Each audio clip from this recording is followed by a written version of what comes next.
Hi friends, நம்ம இந்த வீடியோவில் நல்ல ஒரு ஹெல்தியான அதே சமயம் ரொம்ப டேஸ்டான சுலபமான முறையில் செய்யக்கூடிய ஒரு ஸ்வீட் ரெசிபி தான் எப்படி செய்யறதுன்னு பார்க்க போகிறோம். இந்த ஸ்வீட்டை டெய்லி வீட்டில் இருக்கிற எல்லாரும் தினமும் ஒரு பீஸ் சாப்பிட்டா போதுங்க. இதை சாப்பிட்றதுனால உடலில் உள்ள எலும்புகள் பலம் பெறும், சருமம் முடி ரெண்டுமே நல்ல ஆரோக்கியமாக இருக்கும். சரி, இந்த ஹெல்தியான ஸ்வீட் எப்படி செய்யலான்னு பார்ப்போமா? அதுக்கு முதல்ல இது போல் ஒரு ஸ்டெயின்லெஸ் ஸ்டீல் பிளேட் எடுத்துக்கோங்க. இந்த பிளேட்டில் கொஞ்சமாக நெய் சேர்த்துக்கோங்க. நெய்க்கு பதிலாக ஃப்ளேவர் இல்லாத ரீஃபைண்ட் ஆயில் கூட தாராளமாக சேர்த்துட்டு இந்த மாதிரி தட்டு ஃபுல்லாகவே பூசி எடுத்து ஒரு ஓரமாக வச்சுக்கோங்க. நெய் பூசின இந்த தட்டு அப்படியே ஒரு ஓரமாக இருக்கட்டும். அடுத்ததாக ஸ்டவ்வில் ஒரு அடிகனமான கடாய் வச்சுக்கோங்க. கடாயில் நான் 250 ml மெஷரிங் கப்பால் 1 கப்பு அளவுக்கு வெள்ளை எள்ளு சேர்த்துருக்கேன். இது தூசு மண்ணு கல்லெல்லாம் இல்லாமல் நல்லா சுத்தப்படுத்திய எள்ளு. ஒருவேளை நீங்கள் எடுக்கக்கூடிய எள்ளு தூசு மண்ணெல்லாம் இருந்ததுன்னா அதை நல்லா சுத்தமாக க்ளீன் பண்ணிவிட்டு இதில் சேர்த்துக்கோங்க. இப்போது நம்ம சேர்த்துருக்கக்கூடிய எள்ளை நிதானமான தீயில ஒரு 5 நிமிஷத்துக்கு வறுத்து எடுத்துக்கோங்க. எள்ளு வறுக்கும் போது இதோட நிறம் ரொம்ப அடர்த்தியான ப்ரௌன் கலருக்கு கண்டிப்பாக மாறிடக்கூடாது. ஒருவேளை நீங்கள் அந்த அளவுக்கு கலர் வர்ற அளவுக்கு வறுத்துட்டீங்கன்னு வச்சுக்கோங்களேன், அதுக்கப்புறம் நீங்கள் செய்யக்கூடிய ஸ்வீட் பழுப்பு நிறத்தில் நல்ல டார்க்கான கலரில் இருக்கும், ரொம்ப வெள்ளையாக அழகாக இருக்காது.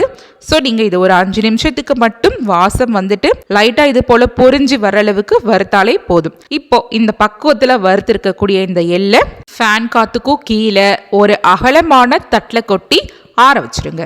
இப்போ பாருங்க, இந்த எள்ளில் இருக்கிற சூடு முழுசும் குறைஞ்சதுக்கு அப்புறமா இதை அப்படியே எடுத்துட்டு வேற ஒரு கொஞ்சம் கூட ஈரப்பதம் இல்லாத மிக்ஸி ஜார் கப்பில் நம்ம வறுத்து ஆற வச்சிருந்த எள்ளு முழுவதையும் இதில் சேர்த்துக்கோங்க. இப்போ இதில் கொஞ்சம் கூட தண்ணீர் சேர்க்காம பல்ஸ் மோடு கொடுத்துட்டு இந்த மாதிரியான ஒரு கொரகொரப்பான டெக்ஸ்சரில் அரைச்சி எடுத்து வச்சுக்கோங்க. அரைச்சிருக்கிற இந்த எள்ளு பொடி அப்படியே இருக்கட்டும்.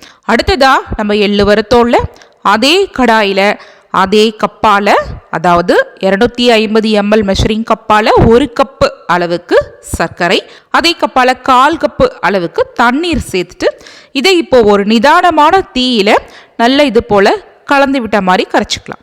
இப்போ இந்த சர்க்கரை பாகு நல்லா கொதிச்சுட்டு கிட்டத்தட்ட ஒரு ஒத்த கம்பி பதம் வர்ற அளவுக்கு ரெடியானதுக்கும் அப்புறமா கேஸோட தீயை லோவில் மாற்றிட்டு நம்ம பொடிச்சு வச்சிருக்கிற எள்ளு பொடி முழுவதையும் இப்போ இந்த சர்க்கரை பாகோட சேர்த்துட்டு நல்லா கலந்து விடுங்க.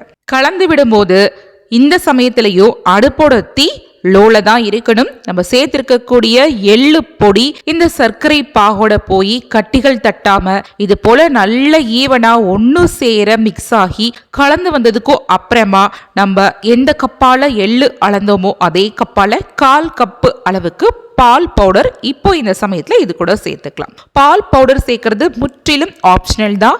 உங்களுக்கு விருப்பப்பட்டா சேர்த்துக்கோங்க, தேவையில்லைன்னு நினைச்சிங்கன்னா தாராளமாக ஸ்கிப் பண்ணிக்கோங்க.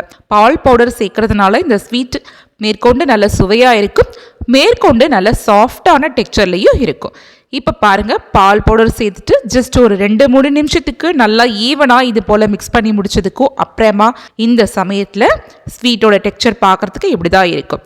இப்போ இந்த கலவையில் 2 டீஸ்பூன் அளவுக்கு மட்டும் இந்த சமயத்தில் நீங்கள் நெய் சேர்த்துக்கோங்க. ரொம்ப ஜாஸ்தியாக நெய் சேர்க்கறத தவிர்த்துருங்க. இதுக்கு அப்புறமும் நம்ம இனிமேல் இதில் நெய் சேர்க்க போகிறதே கிடையாது. 2 டீஸ்பூன் மட்டும் சேர்த்துட்டு மேற்கொண்டு ஒரு 2 நிமிஷத்துக்கு மட்டும் இதை அப்படியே சொயட்டி கைவிடாமல் கலந்து விடுங்க. இப்போ பாருங்க, கலந்து விடும்போது இது கடாயில் ஒட்டாமல் அப்படியே திரண்டு மேற்கொண்டு நல்ல ஒரு பளபளப்பான பதத்தில் மாறி வரும். இப்போ இந்த ஸ்வீட்டோட கலவை சரியான பதத்தில் ரெடி ஆயிடுச்சா அப்படின்னு செக் பண்ண போகிறோம்.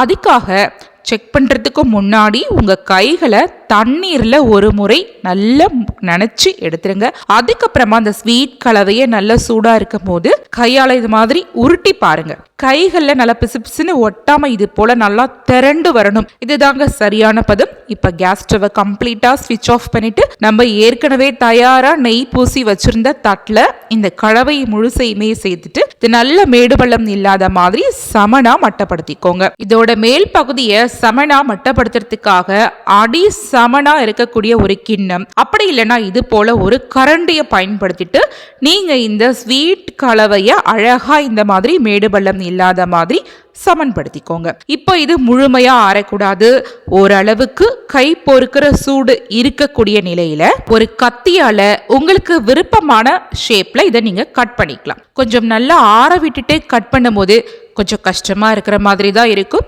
ஸோ கொஞ்சம் நிதானமான சூடு இருக்கிற நிலையிலேயே உங்களுக்கு விருப்பமான வடிவத்தில் இது மாதிரி கட் பண்ணிக்கோங்க. நீங்க கட் பண்ணி முடிச்சதுக்கு அப்புறமா இந்த ஸ்வீட் நல்ல முழுமையா ஆறி முடிச்சதுக்கும் அப்புறமா இதை நீங்க டீமோல்டு பண்ணி பாருங்களேன். அப்படியே ஒரு நைஃபோ இல்லை கரண்டியை அடியில் விட்டு நெம்பி எடுத்தோம்னா ஸ்வீட்டு தட்டில் ஒட்டாமல் அப்படியே பேந்துட்டு அழகாகவே வெளியில் வந்து விழுந்துருங்க. இதை நீங்கள் அப்படியே அழகாக அடுக்கி ஒரு ஏர்டைட் கண்டெய்னரில் போட்டு ஸ்டோர் பண்ணி வச்சுட்டு கிட்டத்தட்ட ஒரு 10 நாள் வரைக்கும் வச்சு சாப்பிடலாம். கெட்டே போகாது. ஸ்வீட் சாப்பிட்றதுக்கு நல்ல சாஃப்டாகவும் இருக்கும், ரொம்ப டேஸ்டாகவும் இருக்கும். நீங்க இந்த பர்ஃபியை செய்யறதுக்கு வெள்ளை எள்ளுக்கு பதிலா கருப்பு எள்ளும் சர்க்கரைக்கு பதிலா வெல்லத்தையும் சேர்த்து தாராளமா செய்யலாம். அப்படி செய்யற பட்சத்துல பர்ஃபியோட நிறம் கண்டிப்பா வேறுபடும். இந்த ஸ்வீட்டை வீட்டில் இருக்கிற எல்லாருமே தினமும் ஒன்று சாப்பிட்டாலே போதுங்க. நம்ம சாப்பிடக்கூடிய இந்த எள்ளில் ஏகப்பட்ட ஹெல்த் பெனிஃபிட்ஸ் இருக்கு. நம்ம எள்ளை இந்த மாதிரி மெத்தட்ல பர்ஃபியா செய்து டெய்லி சாப்பிடும் போது நம்ம உடல்ல உள்ள எலும்புகள் வலிமையா இருக்கும், சருமம் நல்ல பளபளப்பா இருக்கும், முடிவு உதிர்வு பிரச்சனை கண்டிப்பா இருக்காது. ஸோ நீங்களும் இந்த பர்ஃபியை உங்க வீட்டில் செஞ்சு வச்சுக்கோங்க. ஓகே ஃப்ரெண்ட்ஸ், இந்த ரெசிபி வீடியோ பிடிச்சிருந்ததுன்னா லைக் பண்ணி ஷேர் பண்ணுங்க. அப்படியே மறக்காமல் சூப்பர் கிச்சன் சேனலையும் சப்ஸ்கிரைப் பண்ணிக்கோங்க. தேங்க்ஸ் ஃபார் வாட்சிங்.